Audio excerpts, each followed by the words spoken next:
Uyalmaysanmi Allohdan? Shuncha ne'matni berib qo'ysa, namoz o'qimaysanmi?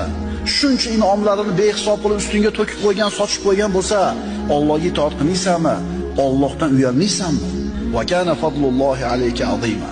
Allohning sizga qilgan fazli marhamati ulug' bo'ldi. Qaytaramiz, inson har qancha urinmasin, Alloh bergan ne'matlardan birontasini Allohga qaytara olmaydi. Ha endi kimdir aytishi mumkin.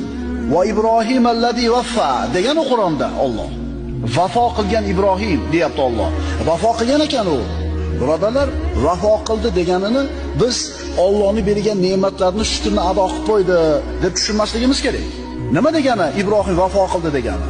Bu degani Alloh Ibrohim alayhisalomni sinadi, yelkasiga taklifotlarni zimmasiga yukladi. Bu ulug' payg'ambar zimmasidagi hamma narsani ado qildi. O'zini itoat qilaman degan ahdiga vafo qildi, buyruqlarni bajardi.